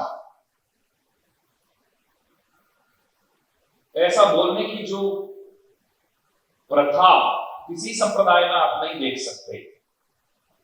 लोग बोलेंगे गुजर गए, लोग बोलते कि मरी गया, लोग बोलते हैं कि स्वर्ग पा गया, लोग बोलते हैं कि और कहीं गया। हमारे धर्म में बोलते हैं कि आचार्य चरण को प्राप्त किया। एक बार लिखा था मैं, कभी कहीं बाहर जाना हो तो ओला उबर तो आजकल सबके सब इस्तेमाल करते हैं, ऐप है उसके लिए। आपको किधर जाना हो वो लिखते हैं तो 5-10 मिनट में घर के बाहर गाड़ी आकर खड़ी हो जाती है। उस पर बैठते हैं, वो पूछता है कि ओटीपी बताओ, तो ओटीपी आप बोलते हैं, वन टाइम पासवर्ड बोलते हैं आप ड्राइवर को अच्छे से पहले से जानते हैं क्या? ओला उबर के कोई भी आ सकता है, नहीं जानते कौन है क्या है, लेकिन उस पर हम भरोसा करते हैं। वो पूछता है कि कहां जाना है आपको, पहले सब समाचार उसके मोबाइल पर भी आ जाता है, फिर भी पूछता है, फिर बोलेगा कि कितना दिखाया आपको, अब बोलेगा 250 रुपया, बहुत कम है, तो आपको ऊपर से 100-150 देना होगा, तो 100-150 तो ठीक है बोल देते हैं हम। कोई कोई बोलते हैं कि ऊपर से 500 देना होगा, तो वो 250 दिखाता है और ऊपर से 500 मांगता है, तो हम बोले कि भैया आप कैंसिल कर दो भाई, हम और कोई ढूंढेंगे। तो देखो, उनके भरोसे आप जाते हो जिनको आप जानते ही नहीं है। वो ड्राइवर के बारे में आपको कुछ भी नहीं पता, उसको चलाना आता कि नहीं वो भी नहीं पता आपको, आप बैठ गए और सोते सोते आराम करते करते आप जाते हो उसमें गाड़ी में, ये ध्यान देने योग्य बात है। आराम करते करते आप जाते हैं, जो अनजान व्यक्ति उस ड्राइवर के प्रति जो भरोसा आप करते हैं ना, उतना भरोसा आप प्रभु के प्रति, आचार्य के प्रति भी नहीं करते। वे भी आपको वन टाइम पासवर्ड दिए हैं, ध्यान में रखना, दीक्षा दिए हैं आपको। आप वहां पहुंचेंगे तो दिखाएंगे बाहों को, देखो प्रभु हम आपके हैं, हम रामानुज स्वामी जी महाराज के कृपा पात्र है, पूज्यपाद सतभक्तमाराचार्य स्वामी जी महाराज के हम कृपा पात्र है, तो आपको कोई वहां रोकने वाला नहीं।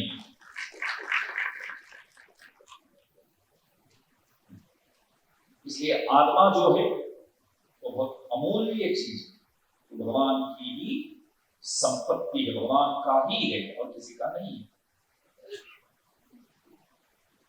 और जैसे मैंने कहा, हमारे धर्म में हम भगवान को तो सर्वस्व मानते हैं, लेकिन पूछा जाए वो भगवान कौन है, तो बोलते हैं कि हमारे गुरु जी, वे ही हमारे भगवान हैं। अच्छा, आप भगवान को नहीं चाहते हैं? फिर बोला ना हमारे गुरु जी ही भगवान है, तो ठीक है भैया, फिर भगवान भी तो है ना, भगवान को नहीं चाहते हो क्या? चाहते हैं ना, क्यों? हमारे गुरु जी चाहते हैं, इसलिए चाहते हैं, और कोई कारण नहीं। हमारे गुरु जी को भगवान बहुत पसंद है, इसलिए हमें भी पसंद है। ठीक है, कल गुरु जी बोलेंगे कि भगवान पसंद नहीं, तो क्या बोलोगे? हमें भी पसंद नहीं, कोई काम नहीं वहां। ऐसा आप बोलेंगे तो भगवान को बुरा नहीं लगता है, बड़ा अच्छा लगता है भगवान को। हम होंगे तो बुरा लगेगा ना। तो रोज आपको प्रसाद पवाते समय आपकी पत्नी यदि बोलती है तो आपने, हमारे माँ बाप ने शादी करवा दिया, इसलिए आपको परोसना पड़ रहा है, इसलिए आपको पवाना पड़ रहा है, खिलाना पड़ रहा है, तो आपको पचेगा वो खाना? आप खा पाएंगे? तो प्रभु को हम बोलेंगे कि आपको पूजा हम कर रहे हैं क्योंकि करना पड़ रहा है, प्रभु बोले ऐसा क्यों बोलते हो? नहीं, हमारे गुरु जी आपसे पसंद करते हैं ना, इसलिए हम भी आपसे पसंद करते हैं, आपको प्यार करते हैं, आपसे आपको चाहते हैं। तो भगवान बोलते हैं कि ये ऐसा बोला ना कि गुरुजी पसंद करते हैं करके आप मेरे को पसंद करते हैं, तो मेरे को बड़ा अच्छा लगता है, भगवान को बुरा नहीं लगेगा ये सुन करके। इसलिए आप सबसे नम्र निवेदन है, आप सब शिव वैष्णव संप्रदाय के अनुयायी हो, लक्ष्मीपति नारायण को परमात्मा मानने वाले धर्म के आप अनुयायी हो, तो परमात्मा के हिसाब से हमें चलना चाहिए। आज के समय में सनातन धर्म की रक्षा के लिए प्रत्येक को कुछ ना कुछ साहस करने की आवश्यकता है। मैं आप सबसे अनुरोध करता हूं, आप सब बोलते हैं कि हमें श्रद्धा है, भक्ति है, लेकिन वैदिक चिन्हों को धारण करने के लिए ज्यादातर लोग तैयार नहीं हुए आज भी। तो तिलक बगैर बाहर आना नहीं चाहिए। यहां तो कई लोग बाप भी बन गए, दादा भी बन गए, फिर भी तिलक करने से क्या बोले, वो झिझकते हैं, वैसे शर्माते हैं। तो इसलिए आप सबसे नम्र निवेदन है, तो आज गुरु पूर्णिमा के दिन गुरु जी को दक्षिणा तो अवश्य देना ही है। तो मेरे को जो पसंद है वो दक्षिणा हमें चाहिए, क्योंकि वेदांत में, उपनिषदों में एक बात है, आचार्याय प्रियं धनमावृत्य प्रजावन्तु मां व्यवच्छेत्सि। हम लोग क्या समझते हैं, गुरु पूर्णिमा है तो गुरु जी के पास जाएंगे, अपने शक्ति अनुसार उन्हें कुछ दे करके, प्रणाम करके, आशीर्वाद प्राप्त करके लौट जाएंगे। अरे वेदांत बहुत दिमाग वाला है, वो कहता है कि आपके शक्ति अनुसार नहीं, आपके इच्छा अनुसार नहीं, गुरु जी के इच्छा अनुसार, गुरु जी के इच्छा अनुसार उनको जो चाहिए वो आप प्रदान करेंगे। और ध्यान में रखना, आपसे गुरु जी कुछ मांग लिया हो, जो आपसे संभव हो वही गुरु जी आपसे मांगेंगे। यदि आपसे संभव भी ना हो तो गुरुजी मांग लिया करके आप श्रद्धा पूर्वक दौड़ेंगे, तो जब तक गुरुजी के लिए वो लाकर आप नहीं देते तब तक आप आराम नहीं करेंगे। अच्छा, गुरुजी जो बोले वो हमसे हुआ नहीं है, हम कर नहीं पाए, तो कमी गुरु के ऊपर नहीं, आपके ऊपर भी नहीं, श्रद्धा के ऊपर है भैया। इसलिए श्रद्धा की अपेक्षा है। यहां श्रद्धा है तो सब कुछ संभव है, वरना आप कौन होते हैं, क्या होते हैं गुरु जी को कुछ देने वाले? सारा ब्रह्मांड जिनके अधीन है उनको आप क्या दे सकते हैं? पूज्यपाद संपत कुमार आचार्य स्वामी महाराज को हम क्या दे सकते हैं? पूज्यपाद रामानुजाचार्य स्वामी महाराज स्वयं रंगनाथ भगवान वैकुंठ के और इस ब्रह्मांड के चाबी उनके हाथ में दे दिया, सौंप दिया, बोले कि सब कुछ आपके अधीन है, तो उन्हें हम क्या दे सकते हैं? तो क्यों देते हैं? बस अपने इच्छा अनुसार, अपने शक्ति अनुसार हमें कुछ करना चाहिए। कृतज्ञतानुसंधान, उन्होंने हमारे लिए जो उपकार किया है उसके सदृश हम कुछ भी नहीं कर सकते।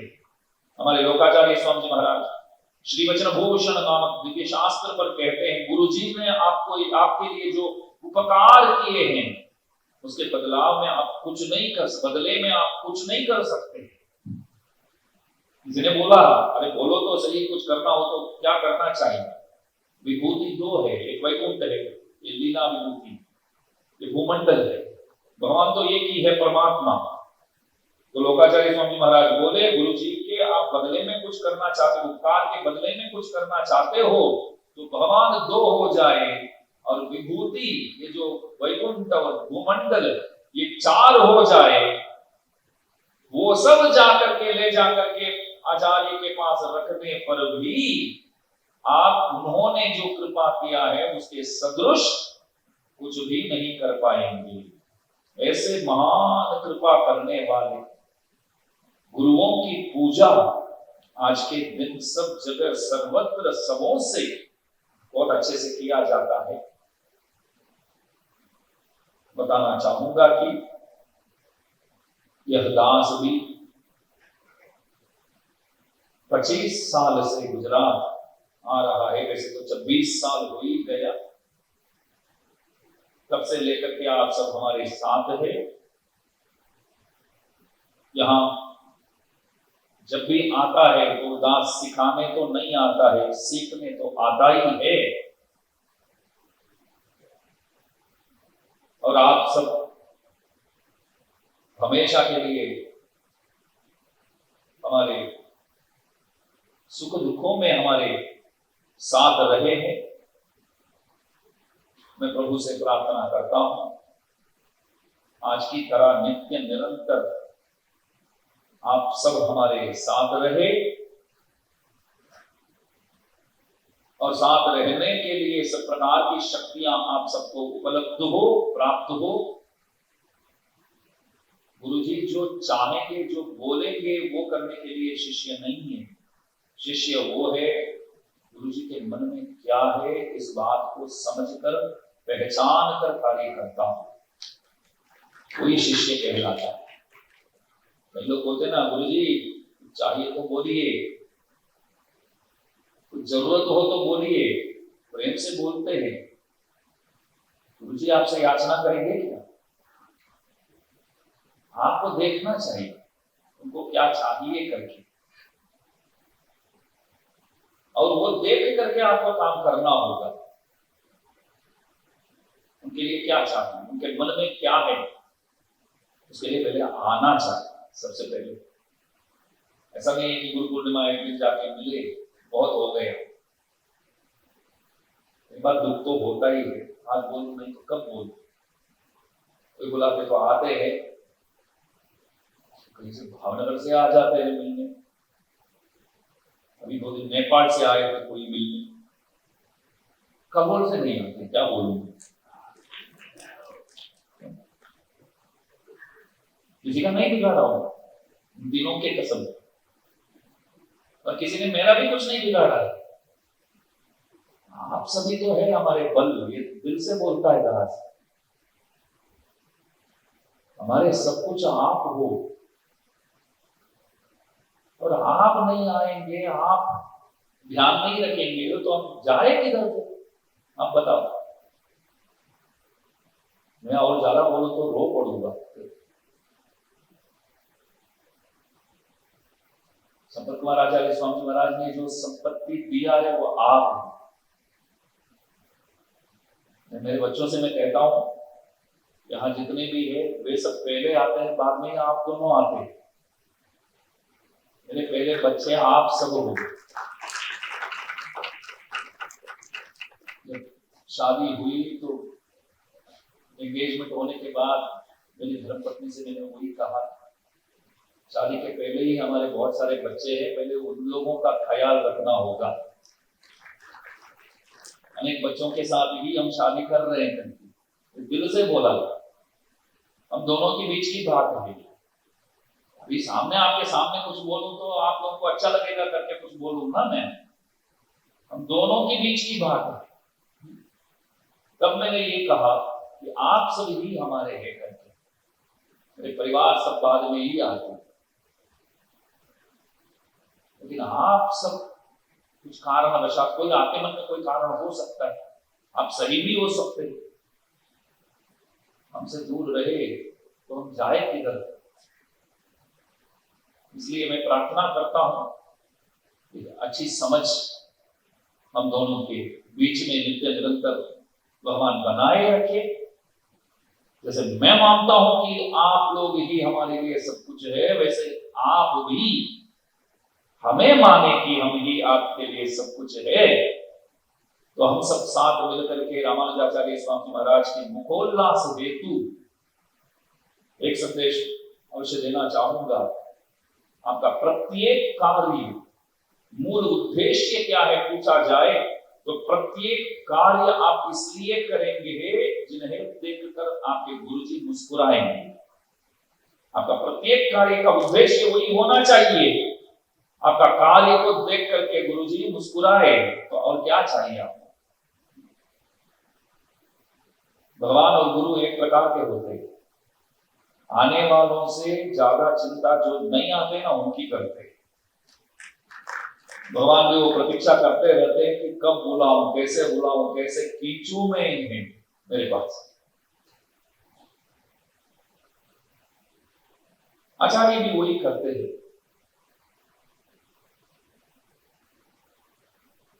तो ज्यादा तो बोल ही दिया हूं।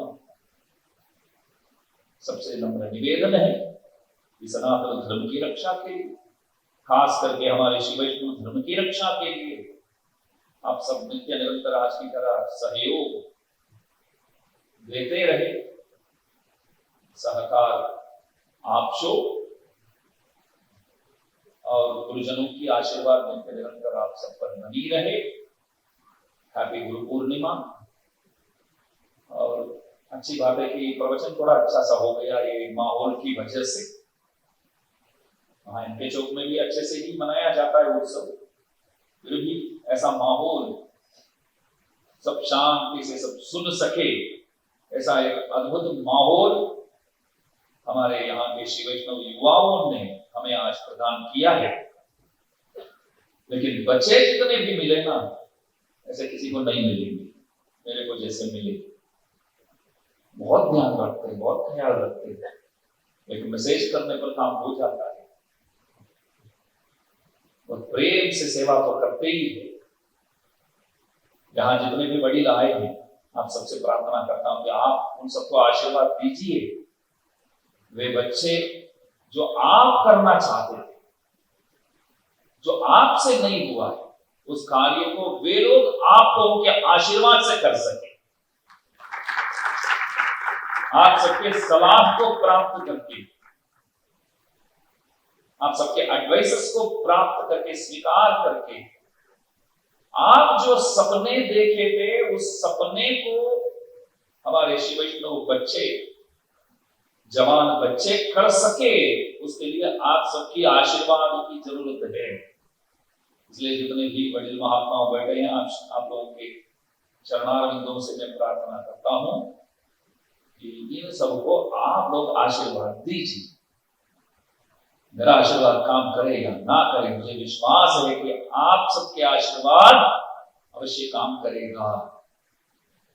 इसलिए मन से आप सब ये सोचिएगा कि ये माहौल बनाने के लिए जितने भी बच्चों ने साहस किया हो, उन बच्चों के प्रति दिव्य दंपति के और आचार्यों के करुणा कटाक्ष कृपा नित्य निरंतर बनी रहे कि आगे अपने धर्म को अच्छे से ले जा सके।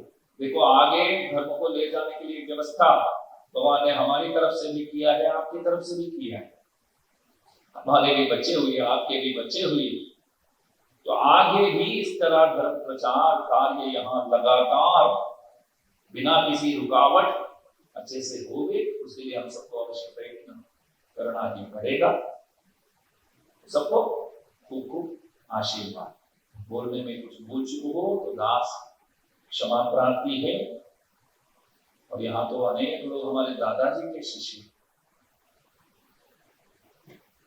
जो हमारे हैं वो बहुत कम आते हैं, तो उसमें से मालूम पड़ गया दास को कि मैं कुछ भी नहीं हूँ, जो भी है उनकी वजह से। जो भी दास के पास आते हैं उन्हीं के हाथ है। इतने जगह गए हैं हमारे प्रवीण भाई चंदू भाई, दोनों लोगों को पकड़ पकड़ कर ला करके पंच संस्कार दिलवाए, ये सब किधर गए। परंतु लेकिन जो पक्के जो है हमारे में जो है वो पक्के बहुत कम है नहीं, ऐसा नहीं बोलूंगा। जिनको हमने दिया हो उसमें पक्के तो है ही, कम संख्या है। लेकिन पक्के शिष्य जो दादाजी ने जिन लोगों को बनाया है, समझो आज तक अडिग रहे सबके सब, हिले नहीं इधर उधर। एक बात की दुख ये है कि उन लोगों का उम्र जो है वो बढ़ रही है बस।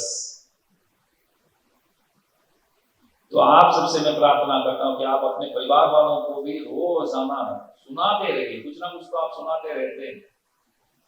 घर वाले क्या बोलते हैं, कुछ बोलते रहते हैं, भी नहीं बोलते। तो ऐसा तो नाम तो मिल ही गया आप सबको, बड़ियों को।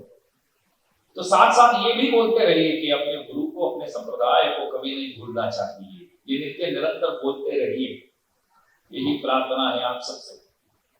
बस इस तरह हम जीवेम शरवशतम, 100 साल इस तरह गुरु पूर्णिमा मना सके, बस उसके लिए इस प्रकार की शक्तियां भगवान प्रदान करें।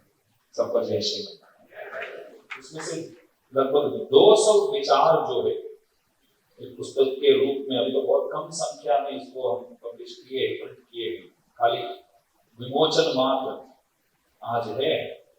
और सब तो वेंकटेश को तो जानते ही है और मिंटू को तो जानते ही है, अपने भक्तों को जानते ही है। जिनको भी चाहिए आप लोग बोलेंगे तो आपके लिए स्पेशल भेजा जाएगा। इसके लिए कुछ मूल्य भी रखे हैं, तो कुछ अच्छे कार्य के कार्य में लगाएंगे।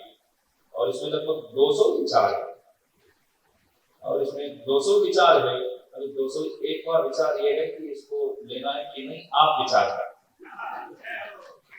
मैं बोलूंगा कि लेंगे तो अच्छा, नहीं लेंगे तो ऐसा मानूंगा कि आप सब जानते ही है, तो इसकी क्या जरूरत है। मैं कभी बोलता हूँ शिष्य लोग आते हैं तो बहुत अच्छा, नहीं आते तो नहीं आए बगैर भी खुश है, तो वही गुरु को इससे ज्यादा क्या चाहिए। गुरु के पास गए बगैर भी खुश है, गुरु को अच्छा ही लगेगा। लेकिन आपके बगैर मैं खुश नहीं हूं, बस तकलीफ उस बात की है। प्रॉब्लम मेरे पास है, आपके पास नहीं है, इसलिए आपको आना चाहिए। आप हमारे बगैर खुश है तो अच्छी बात है, लेकिन हम खुश नहीं है आपके बगैर, इसलिए आना चाहिए। इसलिए ये विमोचन मैं चाहूंगा कि हमारे परम प्रिय रंजित भाई और नवीन भाई, दो बड़ी रहे जो नित्य सेवा में आते हैं, और मनो भाई, वे तीन ऊपर आए और हमारे श्री वैष्णव संप्रदाय के यहाँ के शिष्य मंडल के प्रमुख श्रीमान दिलीप भाई लक्ष्मीपुरा वाले, उनसे मैं निवेदन करूंगा कि वे आए यहाँ। दिलीप भाई रुको, दिलीप भाई आओ। और हमारे एडवोकेट श्रीमान राजू भाई आए हैं, उनसे भी निवेदन करता हूँ वे भी आए और भावनगर के श्रीमान बकुल भाई, मैं बोलूंगा कि रंजित भाई देंगे और दिलीप भाई लेंगे। आपको तो पुस्तक बाद में ही मिलेगा, आप देंगे वे लेंगे।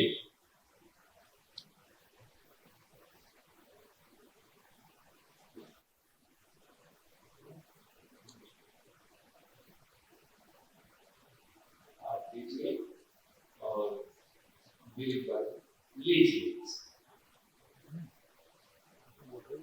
आ गया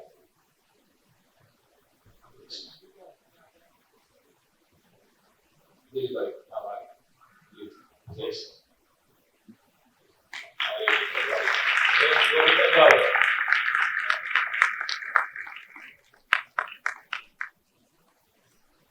और नवीन भाई आप देंगे, राजू भाई लेंगे।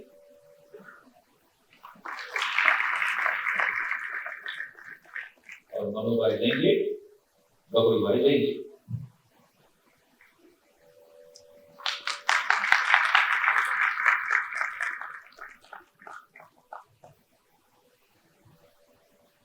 आप तीनों को बाद में मिलेगा। और आप तीनों से निवेदन है कि पढ़ करके अवश्य सलाह दीजिए, उसमें आप लोगों का भी विचार का जरूरत है, क्योंकि रोज हमें इसलिए बहुत सोचना पड़ता है कि आज क्या बोले, आज क्या बोले करके। इसलिए आप भी बोलेंगे कि आज हमारे साथ ऐसा हुआ। मैं एक घटना बताना चाहूंगा, 2 मिनट लेना चाहूंगा। पराशर भट्टर स्वामी जी की जो बात मैंने की, वे एक बार कहीं जा रहे थे तो रात को कहीं रुकना पड़ा उनको। एक शिकारी के वहां रुके, 800 साल 1000 साल पहले की बात, ध्यान से सुनिए। वो शिकारी के वहां रुके तो शिकारी दूध लाकर दिया स्वामी जी को।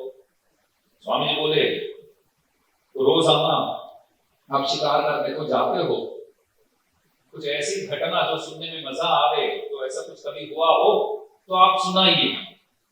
तो उन्होंने बोला, स्वामी जी क्या बताऊं, आज ही एक घटना ऐसे हुई। बैठे कृष्ण, तो आज ही एक घटना ऐसा हुआ, मैं बताना चाहूंगा। स्वामी जी बोले क्या हुआ? देखो, मैं एक ससलू के बच्चे को मारने के लिए, बाण प्रयोग करने के लिए तैयार हो गया। मैं पता नहीं, मैं छोड़ने वाला था तो मां ससलू जो है वो भाग कर आई, दौड़ कर आई और सामने आकर के दोनों पांव यूं ऊंचा करके छोड़ दो करके इशारा किया। फिर मन में दया आ गई, मैंने छोड़ दिया। तो ध्यान से सुनिए, भगवान क्या करते हैं आपको ये बात समझ में इधर आई। स्वामी जी बोले, ससलू को ये नहीं पता कि हम प्रार्थना करेंगे तो शिकारी छोड़ देगा, और शिकारी जो है वो इतना बड़ा दयावान नहीं है कि कोई हाथ जोड़े तो वो छोड़ने का विचार करे। बात ध्यान में आती है ना? ससलू उसको नहीं पता कि हाथ जोड़े तो कोई छोड़ देगा, और शिकारी हाथ जोड़े तो छोड़ देगा क्या? काम ही उसका मारना है, तो उसको भी नहीं पता। फिर भी शरणागति वहां काम किया है। हमको पता है कि हाथ जोड़ेंगे तो प्रभु क्षमा करेंगे, प्रभु को पता है कि हाथ जोड़ने वालों के ऊपर कृपा करना पड़ेगा। तो जहां शरणागति के बारे में दोनों नहीं जानते हैं, ससलू भी नहीं जानता, शिकारी भी नहीं जानता, वहां शरणागति काम किया है। और हम लोग जानते हैं कि हाथ जोड़े तो प्रभु कृपा करेंगे, और प्रभु को ये पता है कि हाथ जोड़ने वालों के प्रति हमको बाण नहीं फेंकना है, बाण प्रयोग नहीं करना है, कृपा ही करना है। तो दोनों जानते हैं तो अवश्य हम प्रभु की रक्षा को प्राप्त करेंगे ही करेंगे। तो ऐसे सुविचारों का एक समूह पुस्तक के रूप में दिया गया है। तो कृपया संपर्क सूत्र तो दे, तो उसमें संपर्क करके आप प्राप्त करने की कृपा है। जय श्री राम।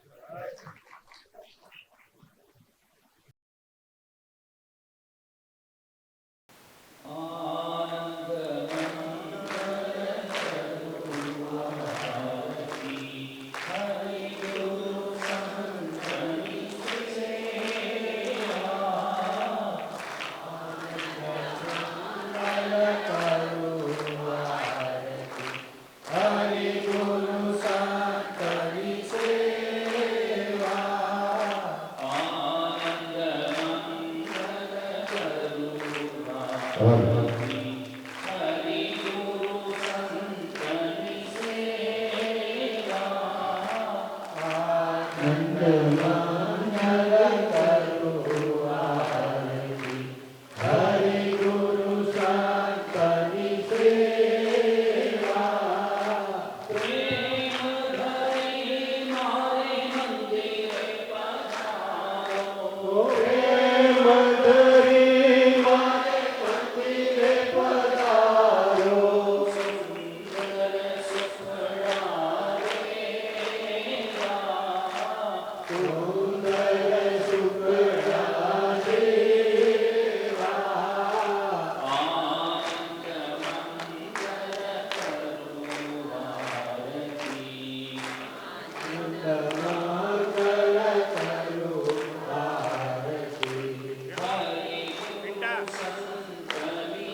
विजयी भव विजयी भव विजयी भव बोल श्री भाष्यकार स्वामी महाराज की जय। बोल श्री सतगुरुनाथ स्वामी महाराज की जय। बोल श्री अनंताचार्य स्वामी जी महाराज